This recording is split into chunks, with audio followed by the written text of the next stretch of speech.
ሱናዎችን እንሰግዳለን መደበኛ ቋሚ ነው ሰጋጅ ነን ግን አንዳንድ ጊዜ ያልፉናል ያመልጡናል እነዛን ነገር እንዴት ይታያል ነው ማንኛውም ሰው ሱና ሶላት ሱና ጾም የሚሰግድ ሰው የሚጾም ሰው ሁር ነው የራሱ አሚር ነው ከተመቸው ይሰግዳል አጅር አለው ይጾማል ሚንዳ አለው ካልቻለ ደግሞ ወይም ደግሞ አጋጣሚ እንትን ካገኘው ቢትወው አይወቀስም አይከሰስም ለምን ተብሎ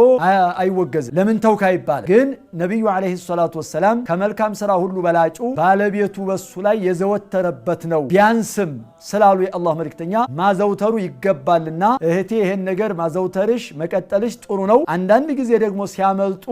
ቀዷ ይወጣሉ በሚመች ጊዜ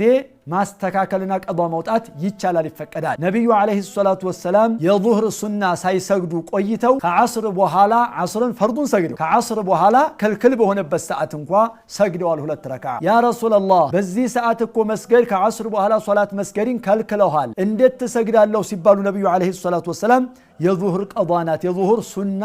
ቀዷናት ብለዋልና እህት ያለፈሽን ቀዷ መውጣት ይፈቀድልሻል ይቻላል ማስተካከል ማለት ነው